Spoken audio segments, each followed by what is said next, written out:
There are the 7 deadly sins, the 7 wonders of the world, the winning roll of the dice when it comes up 7. And now, there are Sevano's 7, the 7 paid professionals who take pleasure in making a killing. Because if we're going to get this thing done, we're going to get it done quick. 7. When the going gets rough, send for Sevano and his playmates. Death is their way of living, and they're deadlier than any sin. 7. From American International. Rated R, under 17, not admitted without parent. We're not talking about actors. We mean a real monster. I brought her back. She'll live and I'll get her another body. I know they're gonna catch me, but don't let anyone see me like that. Please, doctor, help me! Biologically speaking, it's of primary importance that man should want to mate. Hey, that You don't get all your kicks from surfing, do you? We want to be free to ride our machines without being hassled by the man. And we want to get loaded. You think you're gonna make a slave of the world? I'll see you in hell first! The American International Podcast. Are you ready? Hey, welcome to the American International Podcast. I'm Cheryl Lightfoot. And I'm Jeff Markin. And this week on the podcast, we're reviewing 7. Not that 7, but 7 from 1979. 7 from 1979 was directed by Andy Sidaris, from a screenplay by William Driskill and Robert Baird, which in reality is William Edgar. From a story by Andy Sidaris, and produced by Andy Sidaris for Melvin Simon Productions. 7 stars William Smith as Drew Sevano, Barbara Leigh as Alexa, Guich Koock as the Cowboy, Christipher Joy as TK, Art Metrano as Kinsella, Ed Parker as himself, Richard LePore as the Professor, Reggie Nalder as the Hermit, Seth Sakai as Keoki McDowell, Kwan Hi Lim as Mr. Chen, Tino Tuiolosega as Mr. Leigh, Lenny Montana as the Kahuna. Also appearing are Martin Kove as Skip, Susan Kiger as Jennie, Peter Knecht as Kimo Medeiros, Terry Kaiser as Senator, Robert Relia as Harris, Nicholas Georgiade as Nico, Tadashi Yamashita as Swordsman, and Andy Sidaris as White Hat Man. And we also should mention, though he's uncredited, Russell Howell as Skater because he steals every scene he's in. He does, and we know him from Record City from 1978, which we covered on this podcast. That's right, he played one of the shoplifting skateboarders in that film. He's kind of typecast. 7 opens, fading up on the Suck-em-Up Bar in Hawaii. Tonight's entertainment, hula dancing. 3 dancers are shaking it for the paying customers. None of them look to be native Hawaiian. Nope, they do not. At a table, Martin Kove as Skip and his boss Kimo are waiting for the main dancer to put a yellow lei on someone, marking them for whatever happens next. Skip is wearing a tracksuit and drinking a pineapple, and Kimo has a really, really bad haircut. He looks like a Hasidic Jew. He may be. That may be just his natural hair. I don't know. Anyway, Kimo asks if the hula dancer has dropped the yellow lei on anyone yet, and not to bother him until she does. And then, she does. She puts the flowery garland on a man who is enthusiastically lusting after her while his wife looks on, all smiles. When Skip and Kimo see this, Kimo says it's time to move. And next we see them pulling into a parking lot. The laid couple are nearby, walking to their car. The woman says that this is some night, and she's glad the department assigned them here to Hawaii. Then they both go to the passenger side of their car, and the man gets the door for her. In the nearby car, Skip is waiting, and as the man in the yellow lei goes around toward the driver's side, Skip fires a gun and the man goes down. The woman screams and runs out, and she too is shot in the back. I bet she's not happy that he got transferred there now. Skip says, "Okay, let's go. It's time to go get Nico." And the car pulls out, leaving the 2 dead bodies laying behind the car. Then the title sequence begins, interspersed with the action via typewritten messages. This is how all the credits, film information, and such are given to us, the audience. It's an obnoxious and lengthy process. In our next scene, we see another dancer, this time a man. He has 2 double-sided flaming torches doing the fire dance. He's writhing on the ground, passing the torch underneath his body without setting his underpants on fire somehow. And then the title 7 is typed in. That one's typed in slowly, 1 letter at a time with a space between each letter, for emphasis. Skip asks one of the club workers to give this yellow lei to the third fellow from the end, the one in the pink shirt and beard. He also hands her some money. She says sure and places the lei on the fellow with the third from the end with some pink on his shirt and a beard. I said she toothily agrees. She has big teeth. And the man has a ridiculous head of curls. He didn't really have a pink shirt. It had like flowers on it with some pink on it. But he was the only one with a beard, so maybe that was all she needed. And then our Hawaiian dancer hurls one of his flaming torches in the grass in front of the folding chairs arranged for the audience. The second torch is hurled straight into the bearded guy's chest, and he falls over backwards. The fire dancer takes off running as the crowd screams and reacts to the horror they just witnessed as the credits continue. The fire dancer runs to the car where Skip is waiting. Skip asks how it went, and the fire dancer says nothing to it. And they get in the car and take off as the credits still continue. So this fire dancer is the Nico that Skip went back to collect. Yeah, and after he takes off his mask that he was wearing for the performance, we can see he's definitely not Hawaiian. Now it's daylight. A short blonde skateboarder with a handlebar mustache and a crossbow is skating through a tunnel. A man is waiting by his car, and one of the hula dancers we recognized from the night before comes up. The man asks her, "Miley, why did you want to see me here at 5 a.m? She says it's really important that Harris wanted her to fill him in on a few things. But then he's distracted by the sound of a skateboard. The man, Les, says, "What's going on? What's that noise?" as the weirdly gyrating skateboarder skates by. As he does so, the skater shoots the crossbow into Les's stomach. As Les falls to the ground moaning, Miley smiles and walks away. The cast credits are still being typed up, by the way. Now it's time for some star power. The press are gathering to listen to Senator Terry Kaiser, a.k.a. Bernie, in a feathered do and a high-collared dress shirt. His media manager is at his side, instructing the press on how to conduct their interviews. I don't think that really happens, but it does for the purpose of this movie. Senator Bernie says the State Crime Committee will not be intimidated by this brutal act of violence that took place last night. He lost 3 of his investigators and says it would dishonor their memory if he were in any way to waver in his commitment to catching those murderers. One member of the press asks for verification that these murders are related to their current investigations, and the senator replies that he is meeting with the governor to decide how best to proceed. At this point, Paul, the media manager, decides that the press conference is over and drags the senator towards his car. Skip and Nico pull up in a nearby parking lot. In a neighboring car, Luca Brasi, or the Kahuna, decides to enact the Grey Poupon commercial. Not really. What he is doing is telling Skip and Nico that all communications have been checked out. He says, "Electronically, all communications have been checked out. You think you can handle it?" The senator gets in his car, and Paul, the aide, tells the driver to go to the governor's mansion. As the senator's car pulls out to go to the governor's mansion, Nico's car pulls in front of them, and Skip jumps out wearing a police uniform and tells them, "Follow us, we'll lead you through the traffic." In the back of the limo, Paul thinks Jim, the senator, should loosen up and share more with the voters. The senator thinks if they broadcast their intentions, all their leads will evaporate before their eyes. Senator Jim asks Paul to be patient. If the Kahuna is their man, they both need to be careful if they want to stay alive. Further on down the road, Skater Guy is doing tricks at the side of the road. Nico pulls his car over and radios to Skater Guy that they're on the highway coming towards him and it's time for him to make his move. Skater Guy smiles as the credits still pour in. So Skater Guy pulls out in front of the senator's car, slowing him down considerably. Paul climbs over the senator, rolls down his window, and yells at the skater to get the hell out of the way. When the skater finally lets them pass, Paul sits back down with the window still open, and the Skater Guy fires 2 shots into the back of the car, hitting both of them. The limo driver pulls over, shocked. The director of photography is named Quito. Credits are still rolling. And the driver pulls over and looks at the mess he'll probably have to clean up in the back seat. Nico and Skip, still dressed as police officers, pull up.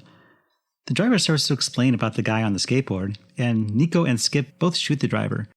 Then Skater Guy skates up, jumps in the trunk of the faux police car, and the credits are still coming in. He seems really happy to be tucked into that trunk. Nico says the Skater Guy is too much. And now we have a brand new protagonist, since everyone that previously we thought was the main character in the movie is now dead. This is Harris. He's an investigator, police of some kind. He strolls into the police data center. A flunky describes to whoever is on the other end of a phone call how Harris left London, etc., and should be there any second. And lo, there he is. He comes in, guns blazing. He actually starts by calling this case a real bastard. They've got a crime organization that won't quit, and he's got a green light to go. He reiterates that in the past 24 hours, a senator, his aide, 3 of their best agents, and 1 of their wives have all been killed. So he wants to know where they're at in this investigation. They're consulting the computer. It's a top loader. The screen's on top. They're looking for the baddest individual they can find to help them on their case. The computer spits out 6 names. 2 of the names belong to men in jail. 1 was killed only last night, and the other 3 are clean but flaky as hell. Harris says only a flake would do this. 2/3 of the options are presented, but Harris needs a real stud who can put together a real hard-ass, mean unit. The last option is Drew. Sevano finishes Harris. He knows him. He's killed everyone he's ever dealt with. Really? Like his doctors and his neighbors and his insurance agent, etc., etc.? Harris believes that Sevano will be their best bet on this operation, provided they can find him. Another man says they have a lockdown on his location, so Harris goes to meet with Drew Sevano. He'll go alone because Drew would eat the others for lunch. I thought he said he'd eat their lunch. He'll eat your lunch. I thought it was the dumbest line. That's why I wrote it down. So Harris drives alone down the highway as the produced and directed by Andy Sidaris credit goes by. Harris's car pulls up to a house, and inside the house we see Drew, who we recognize because the computer spat out that picture of him back at the headquarters. He's holding up a cat so they could both enjoy watching the fish in his aquarium. He's telling the cat, though, he can only watch and not eat them. The doorbell rings, and a woman in a bikini opens the door. Mr. Harris, she says, come in, Drew's been expecting you. I can't believe you understood her. Her accent is so bizarre. It's British. I know, but it's she's got marbles in her mouth. She holds his hand and walks him to the living room. Drew tells us her name is Sybil and tells her to get in the sauna. This interview won't take long. She takes off her bikini top and complains that she's going to be a prune by midnight. She was in the jacuzzi all morning. Drew invites Harris to sit. Harris pays him the compliment, I guess, of having the whole damn animal kingdom by the ass. And then Harris gets down to business. Harris asks Drew if he's heard about the killings in Hawaii. And Harris hands him some notes and says, read this, but Drew doesn't need to read it. He already knows all about it. And Drew says that Harris doesn't need him. He needs the U.S. Marines. But Harris says what he needs is a tight group with a lot of imagination. Mm-hmm. And that would be Drew and whomever he chooses to work with on this. They don't want any arrests. They just want them to take the bad guys out, lean on them, and walk away. Is that all? Drew asks. Nope. Harris also wants complete secrecy. Harris says, watch my mouth. These are the worst mothers we've ever dealt with. Contract murderers, extortionists, guerrilla fighters, weapons experts, you name it. Drew asks how he was picked for this job, and Harris told him that the computer picked him. And Drew hopes that the computer knows that he has a lifestyle to maintain. They need to come up with the right numbers for Drew to take this job. And then he gives an example. 7, 3 zeros, and 3 more zeros. Harris assures him he'll take care of things on his end as long as Drew takes care of his. And so it seems we have a deal. And then Drew joins Sybil in the sauna and scolds her for flashing the company. With an Irish accent. Sybil, me lass. Then she flashes him and all is well. He looks down and says that he thinks she needs a nose job. I didn't even notice her nose. So after his sauna time, Drew changes his clothes, puts on a pair of glasses, and drives to the marina. He's got to put together a team for this job. And I think we should mention that we're not in Hawaii at the moment. We're in Los Angeles. This is back on the mainland. Right. We'll go back to Hawaii soon. Drew walks down the dock and climbs onto a boat where Alexa is receiving a massage from a blonde woman. Drew notes that she's living a hard life and says he'd like to talk to her alone. Alexa introduces her masseuse. This is Jennie, she says. She's a pro and she goes wherever I go. But then Jennie goes to get drinks. Drew kisses Alexa, then asks her if she wants some bucks. Alexa says yes, and then looks at Drew and says, enough to keep you for a while. He hands her a slip of paper. It's a toughie, he says. She glances at it and slides it into her top. And then she says, I'm in. And then are we getting more credits? No, the credits have finished, but the typewriter continues to give us information. Yep, it's the profile on Alexa's target, the Hermit. The Hermit lives in Kauai. As Drew describes him, extortion, loan sharking, gambling, we see the Hermit at work.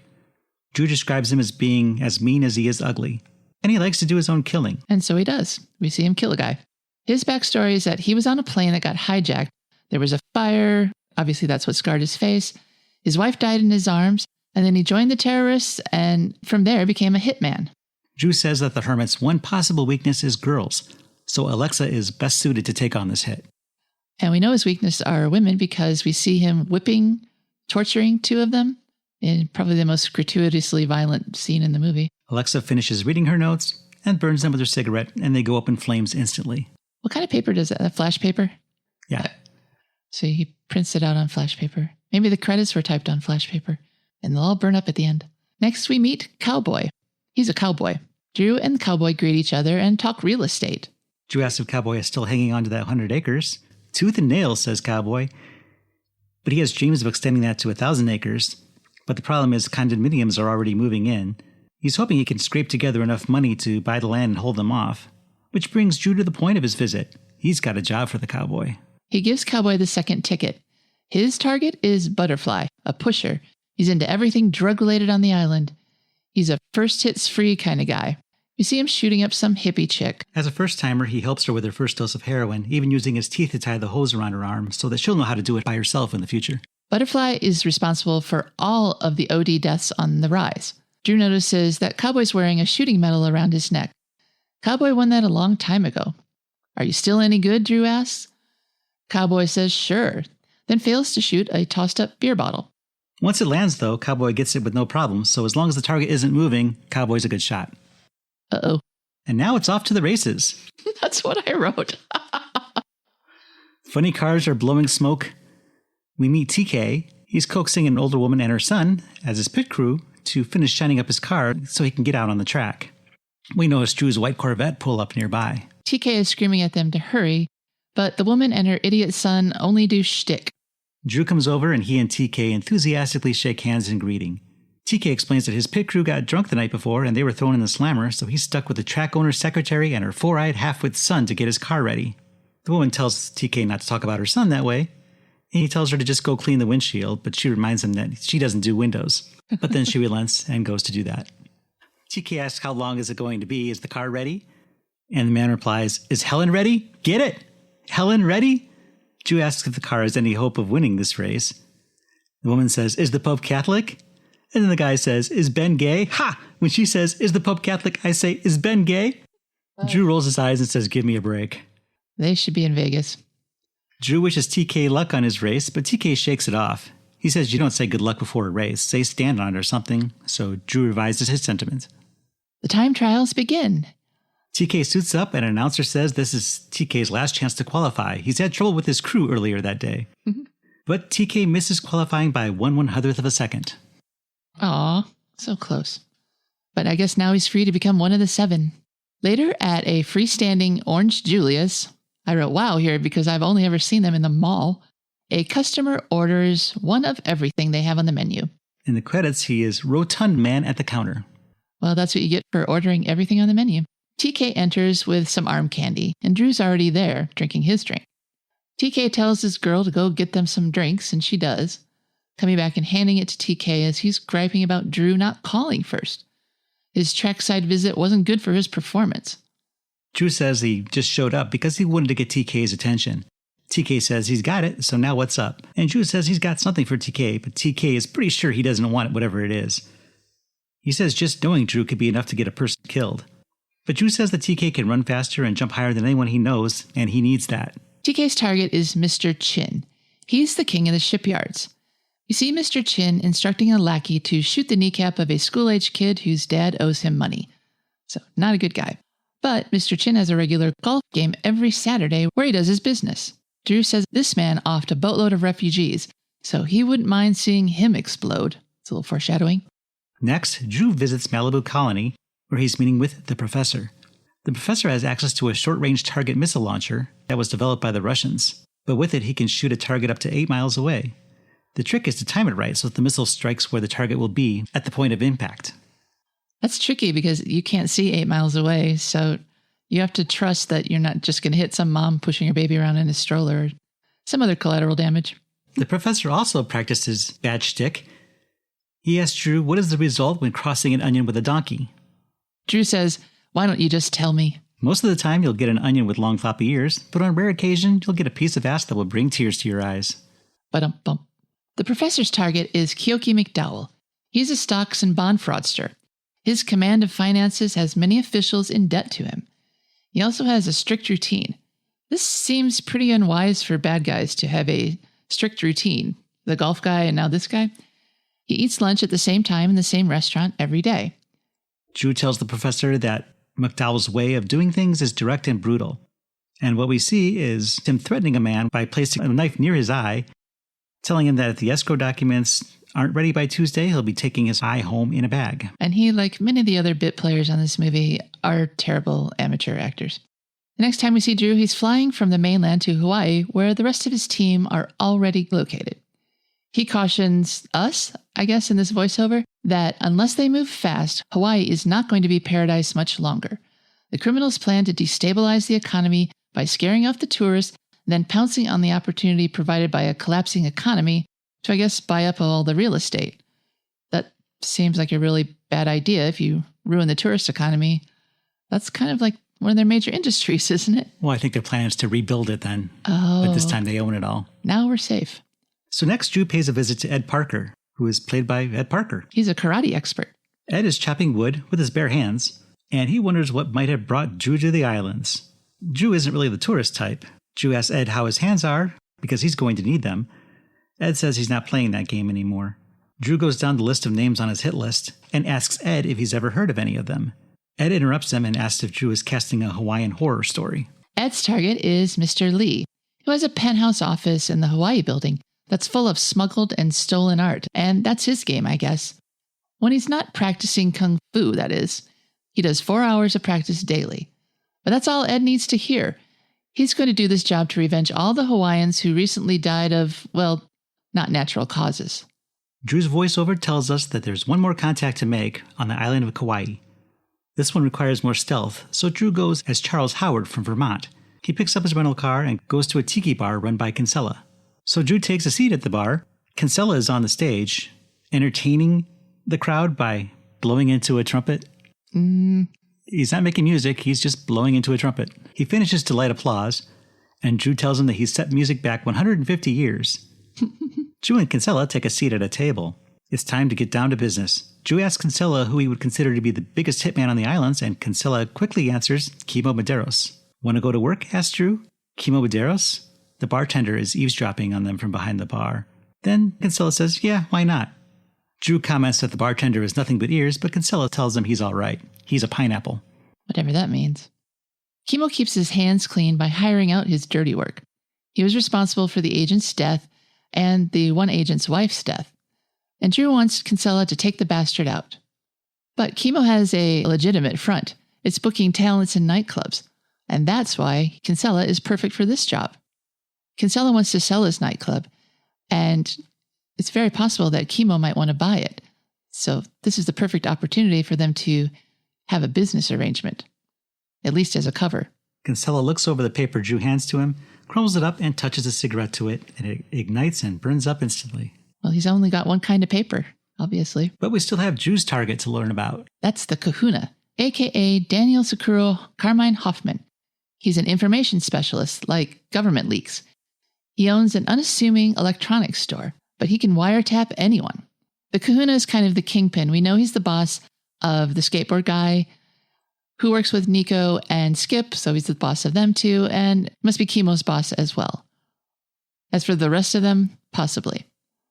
They're all connected. As Drew is telling us the lowdown on the Kahuna, we get to see clips of the Kahuna at work. His car pulls up to a building. Skater guy is there doing tricks in the parking lot. He opens the door for Kahuna, says, you call yourself a bodyguard? And the skater guy says, hey, you want to try me sometime? And one of the other goons ruffles his hair. He's a cute little guy. He's definitely a little guy. Drew says that they have to move fast. They'll all meet at Ed Parker's house tomorrow. But first, he wants to have sex with Alexa. So he does. He goes to her hotel room. She's posed seductively in front of a sliding glass door. And then they get it on. Mission accomplished. Later, the two of them are relaxing in bed. Drew is smoking a cigarette when the phone rings. Alexa picks it up and hands it to Drew. It's Harris. Harris says the department has gotten wind of Drew's presentation and wants him to pursue a more conventional approach. They're only interested in taking out the big fish. He's talking in code. He means the Kahuna. They believe the others will start faltering without his leadership. Harris informs Drew that a representative will be sent to give instructions. He asks if all personnel are on the island, and Drew says all but the professor, and he should be along soon. Professor's at the airport in LA right now. As the professor goes through security, an agent asks him to open up his bag. I don't think he wants his bag searched. So when he opens his bag, a blow-up doll starts inflating. This sufficiently distracts everyone. This blow-up doll starts quite a scene. The agent starts laughing and calls over all of her colleagues to laugh along with her. One says he's seen some perverted things, but this... And another woman appears to step deep into the professor's personal space just to mock him. Remember how casual airport security used to be? Not really. The professor tells him that he's on the next plane to Hawaii and to check the doll. That's going to be fun. It's going to have a luggage tag. The close-talking security agent says this is too much. The next day, everyone is gathered at Parker's house as planned. Cowboy and TK haven't seen each other in a while. They don't seem to be on the best of terms. Cowboy says he thinks about TK every once in a while when that TV program comes on that showcases his people. The show Bowling for Watermelon. Ed Parker is helping Alexa practice her hitting. Cowboy is still laughing at his own watermelon joke. TK strikes back at the cowboy with, "One more IQ point and you'd be a tree." There's a moment of silence between them, then they both laugh and hug it out. Meanwhile, the professor is there hitting on Jennie. Cowboy comes in and brings her a drink and asks how long Jennie's been a masseuse. She answers ever since she gave her first massage. The professor warns her to be careful because Cowboy has been down on everything but the Titanic. And for some reason, Jennie picks up her vibrator and says that she's not getting much pleasure out of it. It keeps chipping her teeth. The professor and the cowboy look at each other in amazement, but they seem to like her better for all that. Drew finally arrives a little late. We see Kinsella is enjoying the pool, so the 7 is all in one place. +1, Jennie. Drew looks over his crew, and the 7 of them, plus Jennie, might work together well enough to pull off this caper.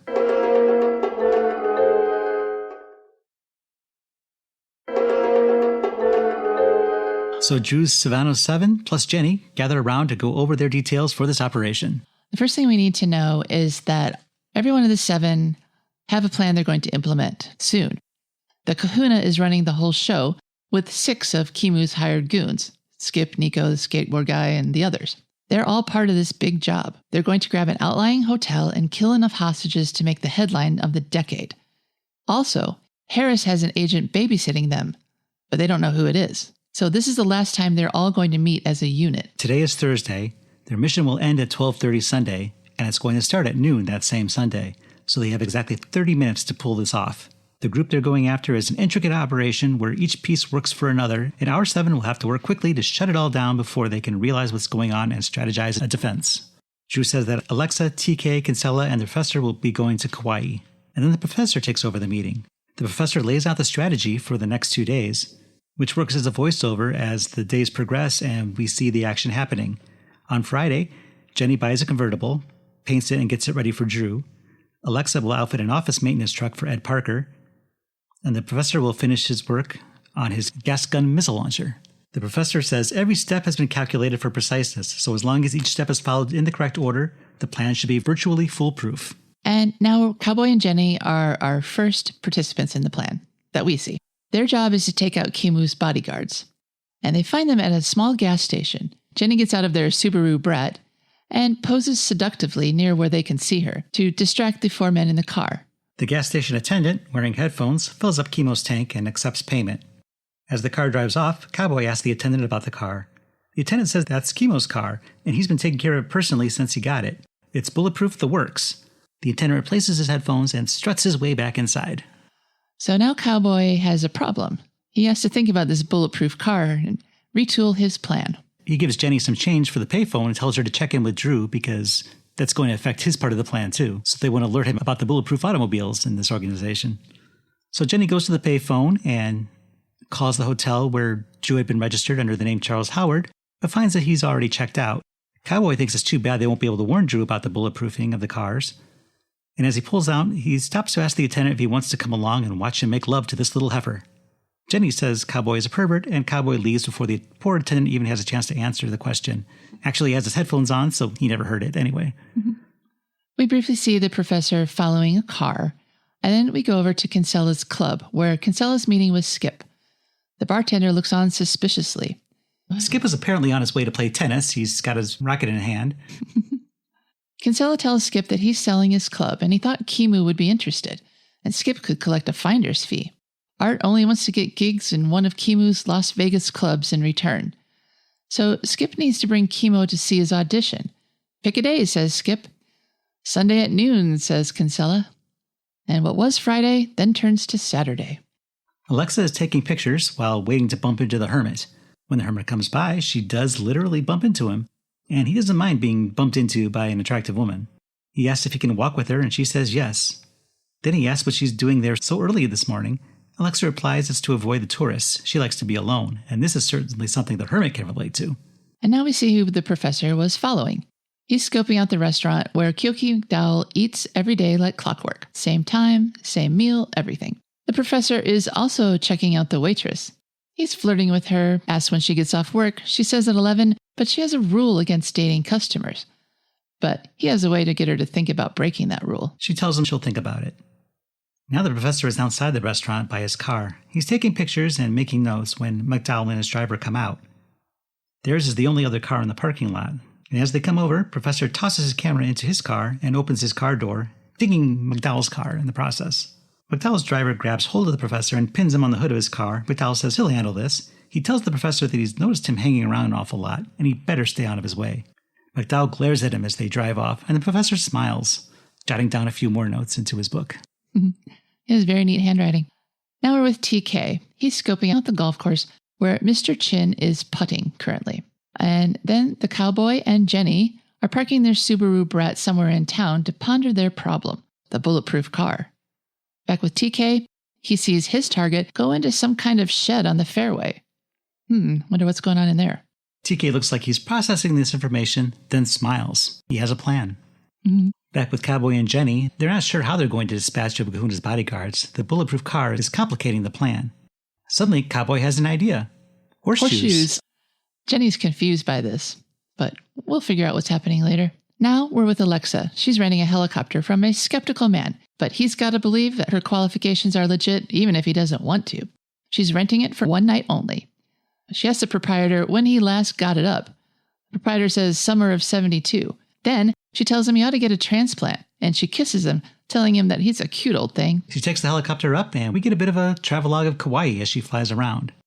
On the ground, the Hermit notices the helicopter flying around as well. Eventually, Alexa lands the helicopter on the beach.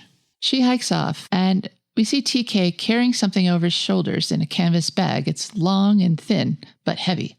We're shown a sunset, and the next we know it must be after 11 p.m. because the professor is returning to his room with the waitress in tow. Then we make our first return visit to the Suck-em-Up Hawaii Club, and Drew enters and takes a seat. Kahuna is sitting at another table with Skater Guy. Skater Guy isn't taking his eyes off the dancers, but Kahuna sees Drew sit down and scowls in his direction. Now a very drunk and delighted professor watches the waitress take off her top by sliding it down her body and then stepping out of it. Back in the club, Drew is watching Miley dance, and he wonders what her game is. He also notes that the Kahuna will be difficult to take out if the Skater Guy is sticking to him like glue. We go back to the professor and the waitress fooling around, and then, back at the Suck-em-Up Club, Kahuna sends Skateboard Guy after Drew, who is left. Miley comes over to the Kahuna's table and tries but fails to engage him. Now the professor and the waitress are stripped down to only their underpants. They're kneeling on the bed, and the waitress says she's got something for him, and then she squirts him with silly string.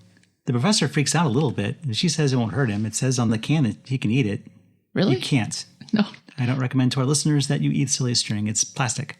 The professor grabs the can from her to check it out for himself. The skateboard guy is following Drew back to his hotel. He takes a seat in the lobby and camps out there for the time being, pretending to read. The professor is into the silly string stuff now. He and the waitress take turns spraying each other.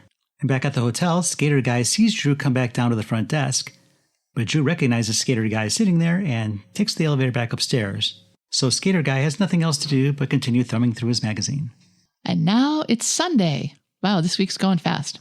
We get some basically pointless footage of a surfing competition, intercut with girls in bikinis on the beach, intercut with a clock radio. It's like the transition in this film has trouble happening, and it's not just a dissolve. It's kind of like a hard bump, but it keeps flashing back and forth. It's to the music, so it's kind of cool. But it's a shot of an alarm clock going back with surf footage until it finally rests on the alarm clock and the scene continues. Yeah, we're with Cowboy and Jennie in their bungalow. The alarm goes off at 8 a.m., but they're both awake already. Cowboy is loading up a six-shooter, and Jennie tells Cowboy that he shouldn't put his hat on the bed. It's bad luck. Jennie goes to the kitchen to make them both some instant coffee, topless. Jennie says to Cowboy she doesn't really understand what they're doing there. All she knows is that she likes Cowboy a lot. Then Cowboy helps her into her top and tries to explain the bad guys to her. He talks about how he himself was killing complete strangers in Nam for a few bucks a month. And here just last week, these guys kill a senator and 3 of his aides and one of their wives. Who knows who'll be next? Life don't mean much to them, they're tumblebugs, he says. Cowboy tells Jennie she's just a decoy. If she does what he says, she won't get hurt. Back at the hotel, Skater Guy has been sitting in the hotel lobby all night. He's too tired to notice when Drew comes down, wearing a bad gray wig and a mustache and glasses. It's not until Skater Guy notices Drew's car leaving that he realizes that he's missed his mark. He runs wide-eyed out the door and after him. He doesn't have a skateboard with him. No. He must have driven? No, he parked it outside, I guess, because he'll have it when he comes back next time we see him. It's not very efficient to chase a guy in a car when you're on a skateboard. Even less so on foot. Yeah. Now we visit the waitress and the professor. She's getting ready for work. She's got her pompadour on, which is necessary in her line of work, and she's brought her uniform with her, her long flowered dress that she wears for the job. The professor asks why she has to put that thing on her head, and she says it's part of the job. She really wants to be a waitress in a fancy club. The waitress says that she had a lot of fun, and the professor says that he wants to take her out again tonight, and he's going to call her every hour on the hour until then. She says, I hope so, and sprays him in the face with silly string. Gotcha last, she says. Now we're back with Cowboy and Jennie. They're at the airport waiting for Kimo to arrive. He's scheduled to be flying over to Kauai for his 12 o'clock meeting with Kinsella about buying his tiki bar. Kimo shows up right on time. He and the others, Skip and Nico, etc., walk him to the plane. Cowboy runs over to their car, sticks his knife in the bottom, causing the gasoline to leak. As Kimo boards the plane, he asks Skip to come along. Dressed like this? From their vantage point, Cowboy and Jennie see this. This is going to be a problem. They were supposed to take out Skip and Nico, but if Skip goes to Kauai, Kinsella will have to deal with him as well as Kimo. Cowboy starts up the brat and he and Jennie drive away in a hurry. The other two bodyguards drive off in their leaky car. Now we're with the professor who's setting up his gas gun from his bungalow. With an 8-mile range, all he needs is a clear shot when Keoki McDowell gets in his sights. Now we're back with Alexa. She's contrived to run into the Hermit, and he's delighted to find her trespassing and invites her to see his garden. She thanks him and accepts his hand and follows him. For the first time since Thursday, we see Ed Parker. He's wearing a jumpsuit and driving a truck labeled Aloha Office Maintenance. Ed looks up at the Hawaii building and heads inside, carrying a feather duster. By the time he reaches the penthouse, Ed has armed himself with a whole cart of cleaning supplies. Where'd those come from? Inside Mr. Leigh's office, he's having a meeting with some of his distributors. They aren't making him happy. Especially Carl. Carl's been stealing from Mr. Leigh. Carl protests, but Leigh's going to make an example of him by having his swordsman slice a pineapple on his throat. Doesn't go all the way through, though. Well, it goes all the way through the pineapple, but not the throat. Mr. Leigh tells everyone assembled that there'll be a real funeral next time, and then he orders everyone to get away. And all leave except for his personal bodyguards, who stay behind. Of course, goes without saying. The rest head toward the elevator, not paying any attention to Ed Parker, who is spending an inordinate amount of time dusting a lamp. Drew, still in his weird disguise, gets into the convertible that Jennie painted for him. He reminds us, via voiceover, that the hotel job is going to happen today. They don't know where, so they have to stop it before it starts. He also explains to us that the car swap was because the Kahuna and his gang have never seen this yellow convertible, so he'll have an easier time sneaking up on them. He doesn't really sneak up on him, though. He makes himself extremely obvious. But he has to be not Drew at that point. We're with Kinsella. He's got his trumpet, and he's telling his bartender to give his guests good service. The bartender knows that Mr. Kimo is coming. He used to work for him. Uh-oh. Kinsella is not happy to hear this, as you can imagine. The black bulletproof car is still leaking gas, so they stop at the same service station that we were at on Friday. Only this time they find the Cowboy running the place. What happened to the other guy? Cowboy explains that his brother-in-law's sick, so Cowboy's filling in for him. He also discreetly places a horseshoe through the car's door handles, thereby trapping the men in the car. Yep, through the front handle and the back handle, which are close enough to accomplish this. As Cowboy fills up their tank, Jennie does her job by stripping down to her bikini and distracting the car's occupants. And boy, are they distracted. This gives Cowboy the opportunity to place a horseshoe through the driver's side door handles as well. Cowboy asks them to pop the hood so he can check the oil, but instead he cuts the power to the battery. The men in the car notice right away that the air conditioner stopped working, then that the power windows don't work either, and then they notice that the doors won't open. Cowboy is now pumping gasoline all over the top of the car as the men struggle to release themselves. Yeah, they're pretty frantic, but they try to kick out the windows, but that's not working, probably because they're bulletproof. Jennie hops in the brat and pulls out a little bit. Cowboy jumps in the back of the brat, and then he shoots the goon's car, which explodes in a very satisfying way. First, the trunk lid blows up, then the car blows up, and then the gas station blows up. Jennie and the Cowboy aren't done yet, though. They've got someone else to take care of. Drew is parked near and staking out Kahuna's electronics office. Drew goes to the trunk of his car and pulls out that inflatable doll from earlier. That was part of the plan? It's fully inflated and dressed, and he places it in the passenger seat. As he's doing this, Kahuna comes out and greets his 6 bodyguards good morning. He tells them to remember their goal today, attack and survive. This will be one of the biggest heists in history, so there will be plenty of money to go around for everyone. And he also warns them to wear their deck shoes because there's going to be a lot of blood on the floors. They're going to get airlifted to a boat after the heist, thus the deck shoes. And then Skater Guy skates over to confess that he's lost track of his mark. Kahuna asks how, and Skater says that he couldn't cover all the exits. One of the men mutters some bodyguard, but there's business to attend to, so Kahuna gathers everyone into his car. Back at Mr. Leigh's office, Mr. Leigh would like some tea. Ed is still there, barely cleaning anything. One flunky gets the tea, while the other, with the sword, hits the head. This is Ed's moment. He goes into Mr. Leigh's office and locks the door. Mr. Leigh says, "What the hell do you want?" And Ed says, "You, Mr. Leigh." And then the two start to spar. They do a little kung fu on each other. They're pretty evenly matched. The bodyguard returns with Mr. Leigh's tea, but finds the door locked. Hearing the struggle going on through the door, he sets about breaking it down. The fight continues, but Ed Parker has a secret weapon, a plate glass window in a penthouse office. He pushes Mr. Leigh through it head first, and his dummy falls to the ground. It's pretty funny. It's at this moment that the bodyguard manages to break down the door, but he hasn't had the hours of training that Mr. Leigh has had, so Ed dispatches him quickly by snapping his neck. Blah. And by this time, the swordsman has returned. He draws his sword, shouting, "Hi-ya!"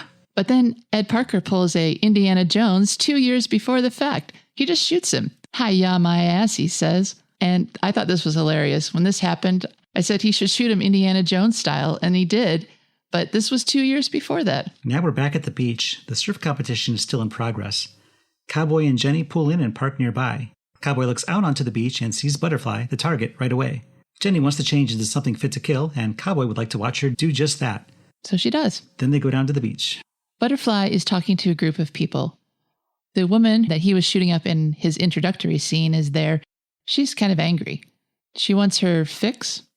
Help? I'm not sure. Cowboy comes up with a duffel bag full of t-shirts he's giving away. The angry woman takes hers and throws it down on the beach. But everyone else seems pretty happy. Except for Butterfly, who receives one that appears to have a target on it.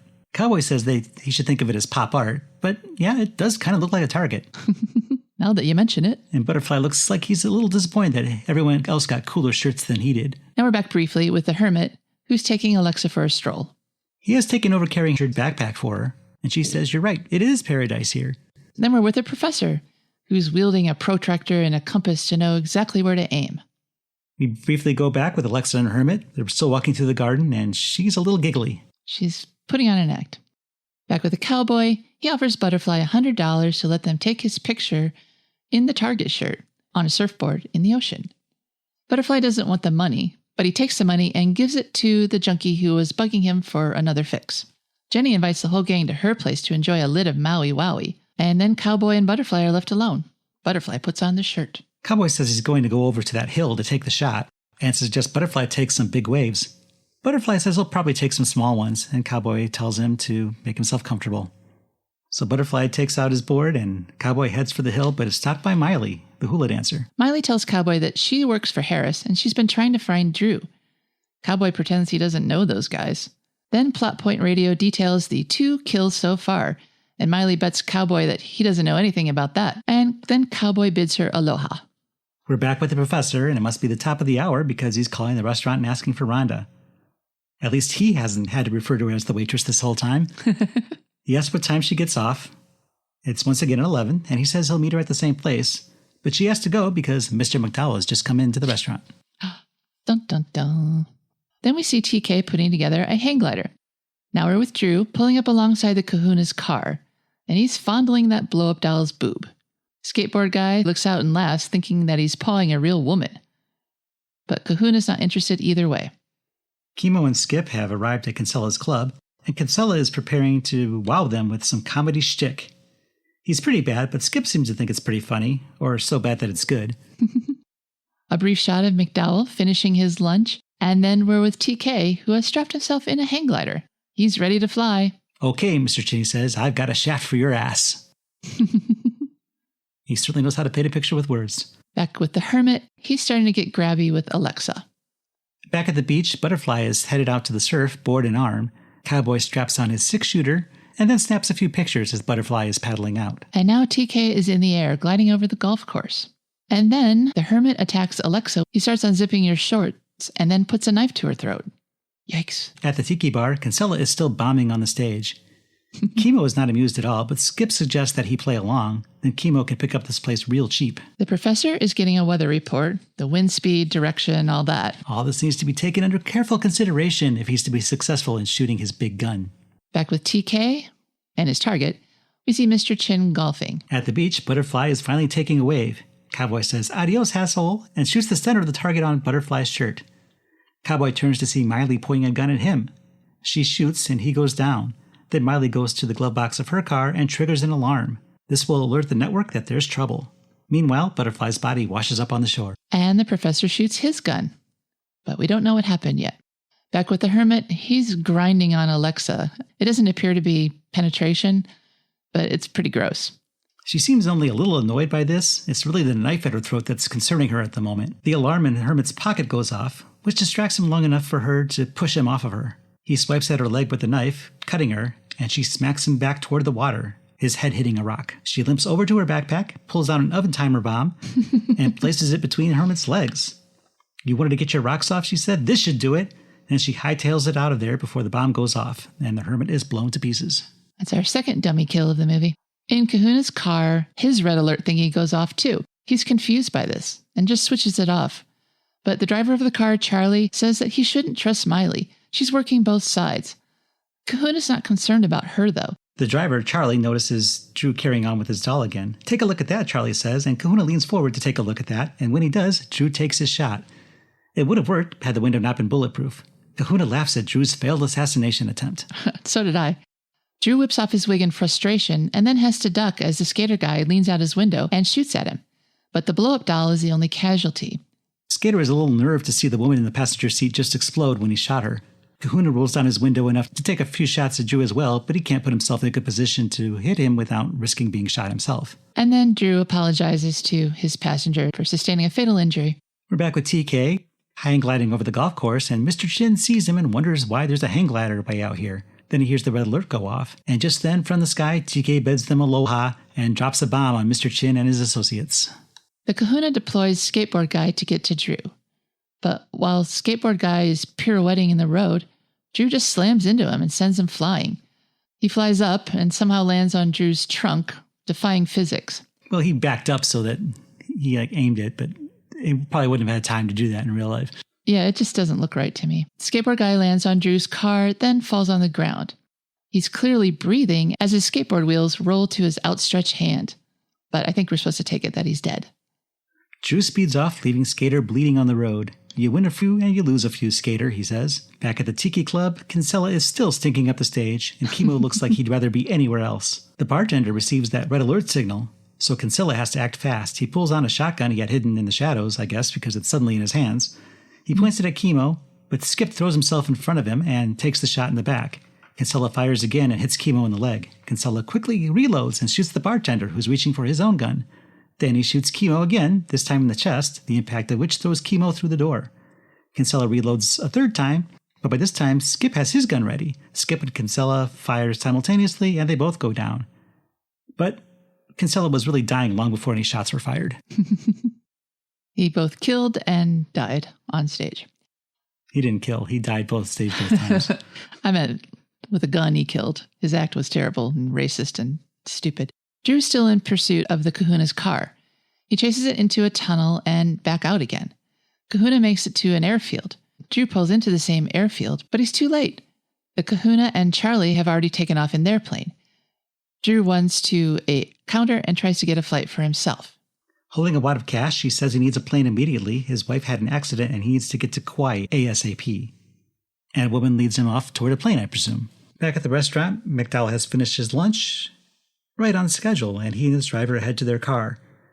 They break into a run when they hear the red alert sounding from their car. They reach it at the same time as does the professor's missile, which takes them both out.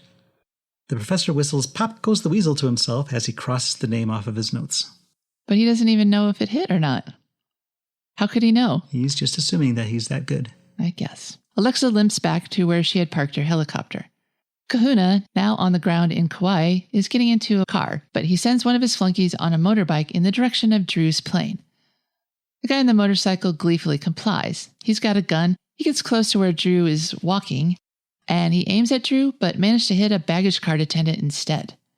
Drew runs over to where some kid is getting on a bike and gives the kid some money to say that he's going to rent the bike for a while, and the chase is on again. So Drew takes off after the biker who shot at him, and it's not too long before a police car is chasing them both. But the police car doesn't stay in the chase for long because it's run off the road by an oncoming car as they're crossing a bridge. Bongo music plays at a furious pace as the motorbike chase continues. And now we're back at the beach, where a woman has stumbled on Cowboy's body. She's very distressed. Someone checks and says that she thinks that this man is still breathing and they should get a doctor in a hurry. And then a family who is standing nearby starts taking pictures. Now the motorcycle chase has turned into a foot chase. The motorbiker takes refuge behind a junk truck and decides to try shooting at Drew again. Drew fires back, and his shot is true. Drew pulls off the guy's visor and asks, "Where is he?" The motorbiker replies that he's hurt real bad, so Drew throws him on the ground and starts walking away. The guy picks up his gun again, so Drew spins around and shoots him one more time. Then as the guy falls to the ground, Drew grabs a card and starts reading him Miranda rights, though there's really no reason for him to do this. He's not a cop, and the guy's dead. So the Kahuna's men have gotten him to the pier. They're getting him into a motorized inflatable boat to head off to his cabin cruiser located offshore. Charlie is left on the dock, and he is shot by Drew as Drew approaches. As for Alexa, she's flying around, keeping a lookout for something, but she has no idea of knowing which parts of the plan have gone amiss since the group has been incommunicado, so I don't know exactly what she thinks she's looking for. Well, a sign, obviously. And Drew gives her that sign by taking that kid's motorcycle to the beach and exploding it. And that's a signal she can't ignore. The explosion gets Alexa's attention, and she lands the helicopter nearby. Drew runs up and notices the injury to her leg. She says it's nothing. He tells her to take the helicopter up and out to sea as he hops in the back. On the cabin cruiser, a man in gray hair on the top deck starts shooting at the chopper. But eventually, Drew shoots him. Then Drew commands Alexa to take them to the Luma High Point to get the professor. As the helicopter flies off, the Kahuna comes out from hiding. It was one of his men that Drew had shot, not the Kahuna. The man says he's hurt real bad, and Kahuna props him up on the end of the boat and tells him to wait while he gets first aid, but instead he shoots him in the chest, sending the man into the sea. Then the Kahuna gets on the radio, telling whoever's left that there are 6 dead, but the operation is still on. And he will personally lead the assault tomorrow. Tomorrow? He says tomorrow. I think today's been delayed. Okay. Well, change of plans. Now we're back with Drew and the professor and Alexa on the beach, where the professor's gun is again operational. Drew shoots the professor's gun at the Kahuna, hitting him square in the chest. Sadly, nothing blows up in this scene. The professor asks Drew how he knew he killed the wrong man on the boat that first time, and Drew says that he knows that everything the Kahuna did, he did with his left hand. The man Drew shot was shooting with his right hand. The professor suggests they polish their helmets and get out of this business, but Alexa calls out from the helicopter, reminding them they've got one more stop on this tour. The group's reunited, except for Kinsella. Everyone is at the Suck 'em Up Club, where we started. It's time to deal with that sellout Miley. Well, even Cowboy's there. It turns out Cowboy's medallion stopped Miley's bullet, saving his life. Alexa hides her gun under Cowboy's hat, but Jennie says that this kill is hers. So Alexa pushes the hat towards Jennie. Ed removes the yellow Leigh he's been wearing and hands it to TK, who in turn hands it to Drew. Miley is dancing on stage and only now notices the group at the back table. Drew tosses the Leigh to Miley as the professor lifts Cowboy's hat off the table, and Jennie pulls the trigger. The other dancers on stage scream as Miley goes down. And then we see a plane take off as the credits are typed up for our pleasure. But that's intercut with some of the greatest hits from the movie, meaning the kills. And that's the end.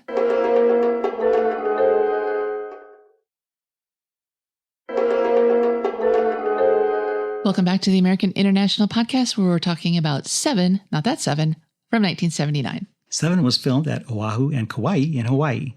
According to production notes and AMPAS library files, director-producer Andy Sidaris conceived the story and action sequences based on his experience covering outdoor athletic events in Hawaii for network television. According to an article in the Indianapolis Star, Sidaris spent 4 years writing the screenplay for Seven. That article, a profile on Barbara Leigh, who was in town that June to promote the film, described how the real helicopter pilot for her stunts taught her how to fly the chopper and even allowed her to take the controls and steer for some of her scenes in the film. The Hollywood Reporter budgeted the film at $2 million and noted that the film had just completed in their February 7, 1979 article.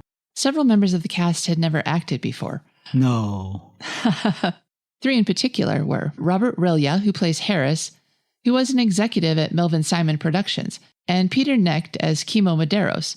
He was a well-known criminal defense attorney in Los Angeles. Henry Ayao, in the role of Butterfly, was a noted sportsman and surfer in Hawaii. Andy Sidaris was best known as a producer and director for live sporting events, for which he won 6 Emmy Awards. In addition to covering hundreds of football games and golf championships, he was in charge of the coverage of the 1964, 68, and 1976 Olympics, and 2 of Evel Knievel's televised jumps prior to making 7. Sidaris is credited with inventing the honey shot, where the camera crew working sporting events locate pretty women in the stands for cutaways during the games. I don't know if I'd be proud of that, but it's still happening today. Sidaris said about producer Mel Simon, "He was a very concerned, sweet man. He placed absolutely no restrictions on me. I brought the picture in on time in 28 days and on a budget of $1.9 million. At the Indianapolis event, Sidaris showed off the gold medallion he was wearing, given to him by the production staff for 7. The back of the medal bore the inscription, Writer, Director, Producer, Tyrant. I wonder if Cowboy's medallion was the inspiration for that, or maybe it was the same medallion. 7 premiered in Los Angeles on September 21st, 1979. Taglines for 7 include, Death is their way of life. When the going gets rough, send for Sevano's 7. 7 deadly sinners, 7 ways to die. Kevin Thompson in the LA Times wrote that neither Sidaris nor Driskill and Baird bothered to establish even minimal credibility for this caper, and they have come up with only the most superficial characterizations. Yet they managed to waste 45 plotting minutes of this 100-minute movie, introducing the criminal victims and their hired assassins. The pace then kicks up considerably, with violence and elementary humor escalating proportionately. In a largely unfamiliar and mediocre cast, Smith carries the film the best he can with a welcome tongue-in-cheek attitude. The Tulsa World Review of 7 was headlined, Something for Everyone, Nothing Worthwhile. Reviewer Laura Shamus wrote, Directionally, this picture is a mess. Sidaris allows a telex typewriter to be the key figure for most of the first hour of the film, going on to say that Sidaris uses very abrupt cuts, then resorts to the typewriter to clarify the muddled plot. There's a lot of typing and little clarification. But Shamas had nothing but praise for the cinematography. Rich Schittenber of the Santa Cruz Sentinel opened his review with this line, Did you know they're now breeding turkeys in the tropics? Before saying that 7 has got to be one of the worst films of this or any other year. Aw. And continuing the bad review trend, Skip Sheffield in the Boca Raton News said, 7 is so stupid, so clumsy, and so inept, it is difficult to poke fun at. If it were one of those cheap, redubbed Italian or Spanish action flicks, there would be a certain amount of humor in the inevitable foreign misunderstandings of American cops and crooks. But 7 was made by good old American International, home of Beach Blanket Bingo, Frankie Avalon, and Annette Funicello.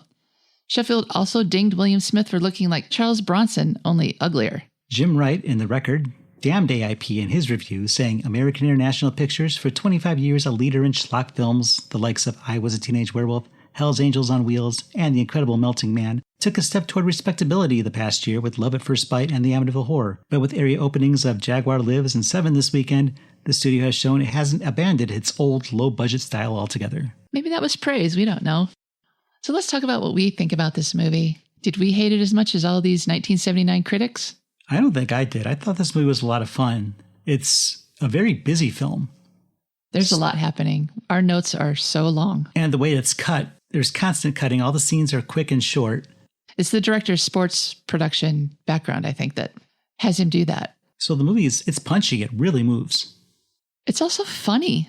We laugh so much watching this movie. The kills are just over the top, stupid, especially at the beginning, where it's just like one after another. It happens so fast. By 5 minutes, I was already in love with this movie. It was so fun. We've watched a lot of dogs lately, or a lot of average movies lately, and for some reason, this just tickled me. Yeah, I don't think I really have a lot to say about this film in particular. I can make comments like what was up with Chemo's hairstyle and stuff like that, but... What was up with the background people? Like the guy who had his eyeball almost poked out, or the pineapple neck guy. Carl, yeah, they're just so amateurish. The pit crew telling the bad jokes. None of these people can be actors. That's probably the worst part of this movie is the acting. Not the 7 and the 7, but the other people in the movie. Skateboard guy. And skateboard guy. As I said, he steals every scene he's in. He's a spunky little guy. And he really can skate. Well, he was a championship skateboarder. Yeah, so they knew what they were getting. Who also wasn't credited for his part in Record City, so this guy has never gotten the credit due to him. But I wonder if he was so renowned in the world of skateboarding that it was kind of like a cameo where he didn't need to have his name. But 45 years later, nobody remembers who was skateboarding 45 years ago. So if that's the case, it might have been to his benefit to put his name in the credits. I've forgotten his name already, and you said it like an hour ago. Yeah, it's Russell something. I don't know. This movie, if you take it for what it is, yeah, it's a big, dumb action movie with gratuitous nudity, lots of explosions, unnecessarily complicated plot, spends a lot of time introducing the characters, the good guys, the bad guys, the 7 guns for 7 kingpins or whatever you want to call it.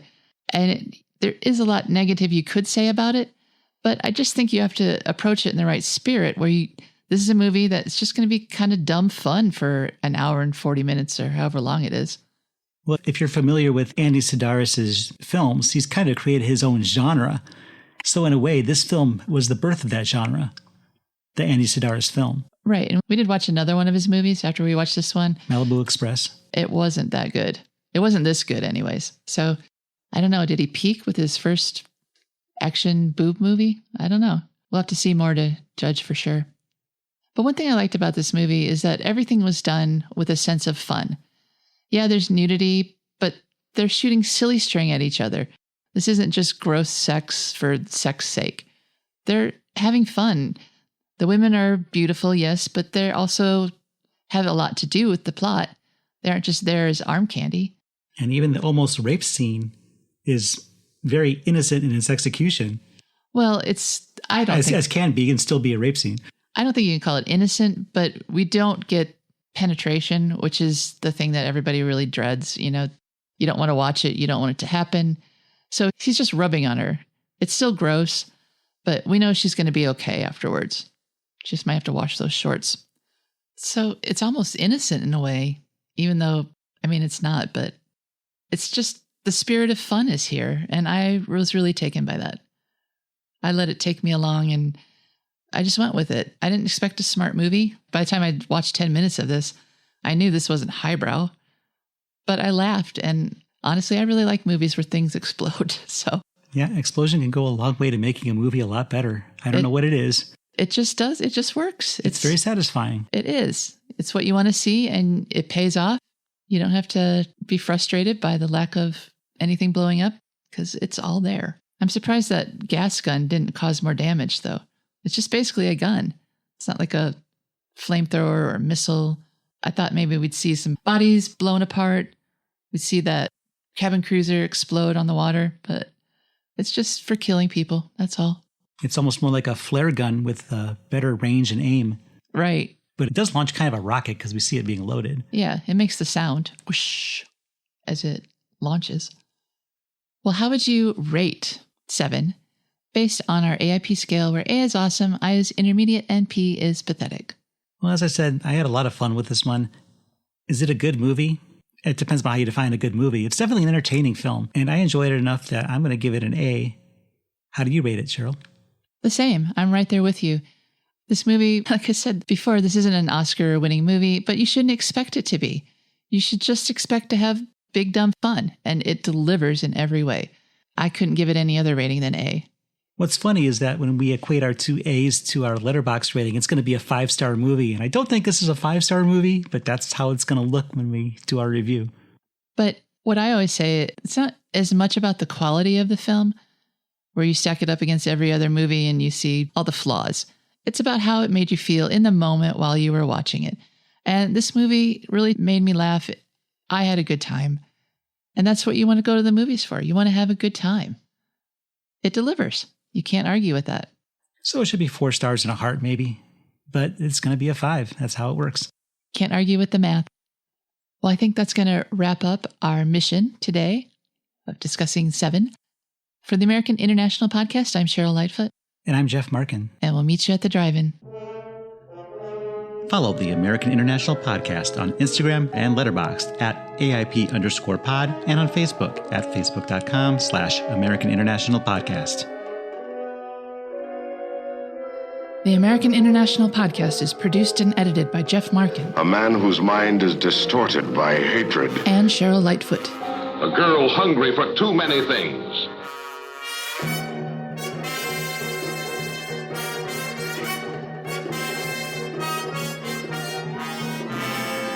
The American International Podcast is part of the Pop Culture Entertainment Network.